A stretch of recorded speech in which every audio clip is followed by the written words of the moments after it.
10 minutes. I'll tell you when 2 minutes are up. If you want us to ask you questions, which is useful, please consider that in your presentation. Thank you very much. And look, I will be brief in my presentation because I think it's useful getting into the questions. Can I just say, firstly, thank you for the opportunity. And I'm a farmer from Central Hawke's Bay, but I'm not in the catchment. Okay, so I am outside the catchment. I can't be a recipient of water, but I'm a sheep and beef farmer amongst a number of other roles that I hold around the primary sector. Look, I think absolutely this is a very, very important and critical decision for this council to make for the future of the Hawke's Bay region. So look, I'm encouraging the Hawke's Bay Regional Council should invest up to $80 million in the Ruataniwha water storage scheme. I'm not suggesting it's a blank cheque. I think you need to make sure clearly that there is sufficient uptake, that the funding base is secure, that we have obviously a workable consent, and also obviously a good design and build price that's come through for consideration. And look, I just want to pick up on a few things in the submission that I put in here and just highlight them, things that I think are quite important, because I think this is critically important for the health and wealth of this region. I think it's as pure and simple as that. First and foremost, for the health of the Tukituki River. This is a river, of course, that runs effectively the length of Hawke's Bay, and if we don't do something about this now, then I do fear for what will happen for future generations in this region. So environmentally, I think this is almost on its own overwhelmingly in favour of this investment. And in the absence of more rainfall, particularly with climatic events changing and climate change, I do not see any other alternatives other than shutting down the region unless you put in a dam of this magnitude to be able to lift the minimum flows and actually improve the health of that Tukituki River. Importantly, alongside that, of course, there will be economic benefits and social benefits for the region, and these are really important as well. And so I'm not going to go through the submission that I wrote, but I do want to pick up on a couple of points. I've been fortunate enough to travel onshore and offshore and see various places where irrigation has been in place for a long time and put in place recently. It is simply the game changer when it comes to climate change and dry conditions. When you look at the opportunities with water, you almost have to look at well beyond where we are today, because from my point of view, it's actually not just about what is available today, and I know there have been concerns about dairy, for example, but in mid-Canterbury, who would have thought when they put those irrigation schemes in mid-Canterbury that now today about 70% of the carrot seed used in the world today is actually grown and produced in mid-Canterbury. So we would never have known that until we had water here and we understood exactly what the soils and farming conditions were capable of. So we must think about also what's possible in the future, not just about what is here today. I've seen also offshore what happens when you don't have water, when land starts to dry up, when the climate changes so much, and you see what happens to those who have access to water and those who don't. I was in Washington State last week in the USA, where land with a water right was worth $20,000 a hectare, and identical land next door to it that didn't have a water right was worth, $500 an acre. Okay, so comparison, was $8,000 an acre with water, $500 an acre without. It is simply fundamental to the future of food production. The other thing that I think that we have here is a real opportunity for Hawke's Bay with irrigation and the Ruataniwha scheme to look at brands and appellations. So this is not about more product. This is not about more product for product's sake. This is about adding value from a region that has an incredible story to tell on the global stage and has a real opportunity, in my view, to build strong brands and appellations based on sustainable use of resources. And I don't think this is picked up well enough in many of the areas we've got in New Zealand already, but Hawke's Bay, I think, could lead the way in this regard. Ladies and gentlemen, I think this is a time now for this council to show leadership. This project's incredibly hard. We've all seen the publicity in the papers, the negative perceptions about the value of this scheme. In my view, as I said earlier, I think this is a game changer. This is critical to the future success of the Hawke's Bay region environmentally, economically, and the social benefits that will follow.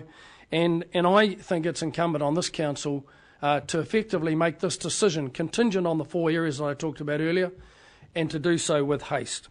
We need this council to show leadership and provide confidence for other people and other investors in this scheme to enable it to proceed. Thank you. Thank you. Questions? I'm not looking that way. I heard the word appellation. I thought Councillor Graham would leap into that.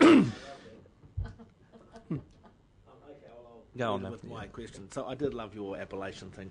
That's a bit close to my heart. So I have asked this previously, I'm not sure in the room, but we have Plan Change 6 draft. It's quite aggressive. There may be some modifications. None of us know whether we'll or not. Do you think that our farmers can live with that and still want the water from the dam to make their land profitable and their business profitable? Look, I think the reality is Plan Change 6 is problematic. It's difficult. There's no doubt about that. But I think it's important that that we make sure that the HBRC or the people that are running the dam process actually put out some information about that once we get the final decision from the Board of Inquiry.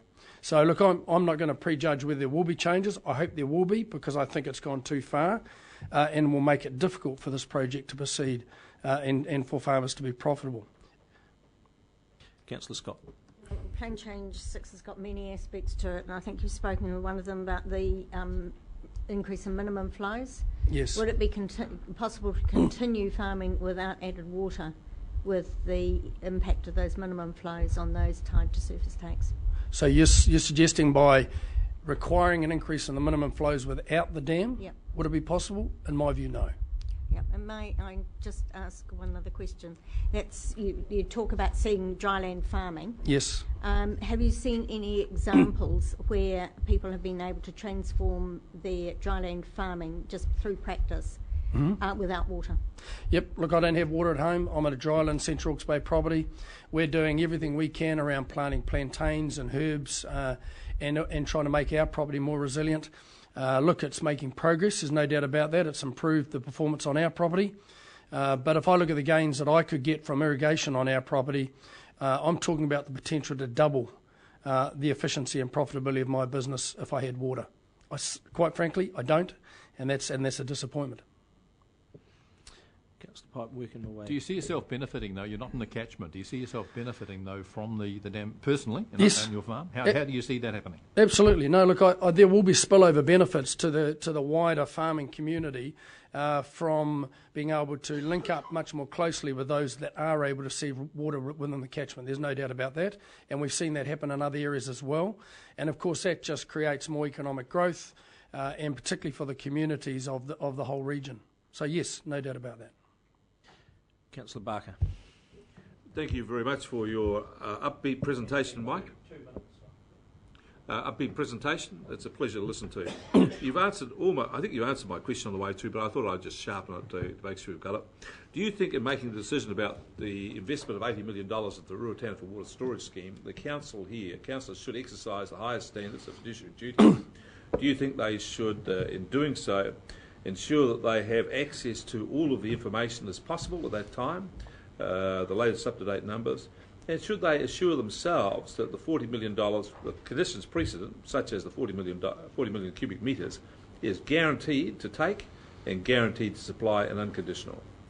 Yes, I do, Councillor Barker. There's no doubt about that. But I think it's important to make sure, and I don't understand fully the relationship between HBRC and the council, and whether you've delegated HBRC to actually do that on your behalf.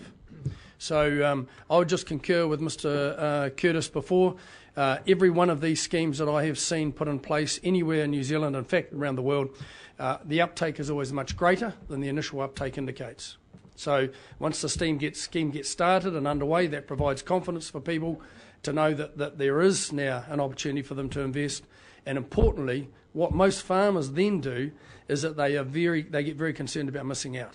Sure. And so, I think it's a good decision here to get the scheme underway. Will actually hasten the uptake by farmers in the future. No. And we're always a bit shy in coming forward, Mr. Barker, as you know. Other questions? Getting close to the end anyway. Okay, everyone's happy. Thank you very much, and thank you for a very full and detailed submission. Very good. Okay.